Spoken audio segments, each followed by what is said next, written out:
Iny moa izany nijerevantsika ireo zava-nitranga nandritra izay fifananam-pirenena izay sy ireo vokatra tamin'ny ankapobeny fa anisan'ny nahasarika ihany koa ianao nandritra izay fifananam-pirenena izay ny ady ho an'ireo sokajy zandriny. Ny zoma teo no tanterahana ny an'ny sokajy zandriny izany sy ny minima sy ny junior ka hofitinina aminao anatin'ity fanadihadiana ity ny vokatra rehetra tamin'izany lalao famaranana izany.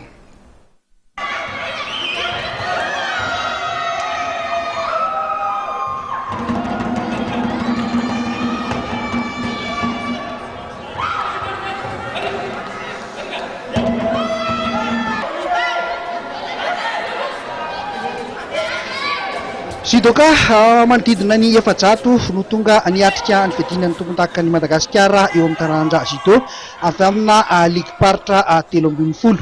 Raha ny vokatra aloha dia azo lazaina misongadina hatrany ireo club sy ligy hatramin'izay dia ny avy eto Analamanga izany sy ry zareo avy any Antsimo andrefana.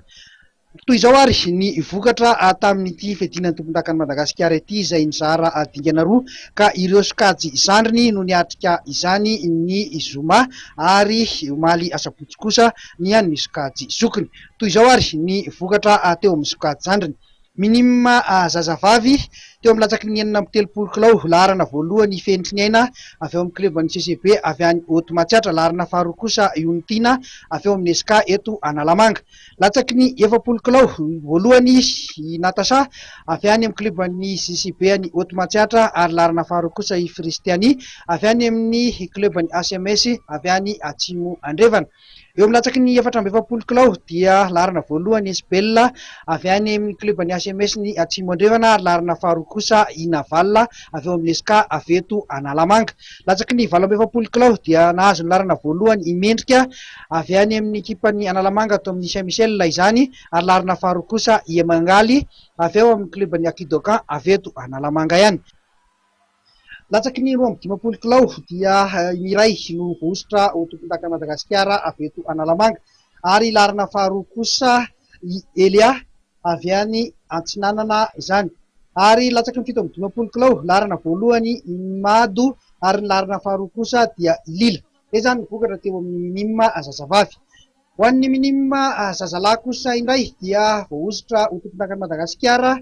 Latsaky ny 30 kilao Edy avy any Antsinanana rehefa nandresy any Mario avy any Antsimo andrefana. Latsaky ny 20 kilao dia laharana voalohany Ilanto rehefa nandresy any Tsiaro avy any Vatovavy Fitodonany. Latsaky ny 19 kilao laharana voalohany Marco avy any Atsimo andrefana rehefa nandresy any Toavina avy eto Analamanga. Latsaky ny 20 kilao laharana voalohany i Mazoro rehefa nandresy any Silvio Mazoro izay avy any Haute-Matsiatra, Marie Silvio kosa avy eto Antsinanana. Latsaky ny 20 kilao laharana voalohany i Serza ary ny laharana faharoa kosa dia i Fetitra samy avy eto Analamanga. Latsaky ny 20 kilao voalohany i Mialy avy eto Analamanga, laharana faharoa i Trésor mbola avy eto Analamanga ihany koa. Ho an'ny sokajy junior kosa indray junior zazalahy dia toy izao ny vokatra.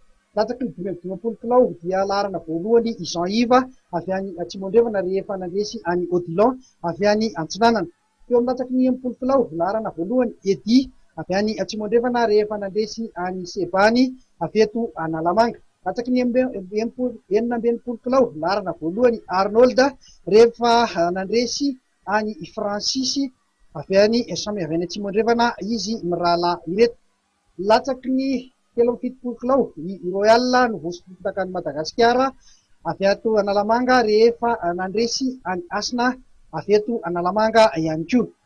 Latsaky ny 120 kilao dia i Mario no vosotra ny Madagasikara rehefa nandresy any Tsiori eo amin'ny Haute-Matsiatra sy Vatovavy Fitodonany.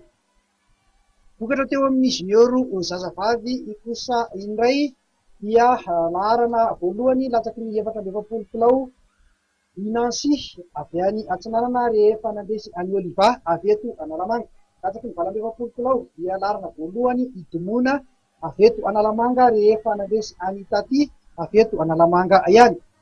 Latsaky ny 20 kilao vosotra ny Madagasikara i Manta rehefa nandresy any Narina samy avy eto Analamanga. ary latsaky ny fito amby dimampolo kilao dia mirana nandresy any mendrika samy avy eto Analamanga ihany koa avy ao amin'ny Saint Michel ireto latsaky ny telo amby enimpolo kilao larana voalohany i Patricia avy eto Analamanga rehefa hanandresy any Bolasoa avy ao amin'ny Makidoka samy avy eto Analamanga ihany. Latsaky ny fitopolo kilao i Daniela no voasitra takan'ny Madagasikara rehefa nandresy any Aingoniaina avy eto any Morombe. Daniela kosa dia avy any Atsimo Andrefana. Teo amin'ny Open kosa dia voasotro takan'ny Madagasikara i Luc Rasonaivo avy eto Analamanga rehefa nandresy any Joarnaval samy eto Analamanga ihany koa, samy avy ao amin'ny club any Saint Michel moa izy mirahalahy ireto. Ary teo amin'ny Open ho an'ny vehivavy kosa dia larana voalohany Karina avy eto Analamanga rehefa nandresy any Daniela avy any Atsimo Andrefana.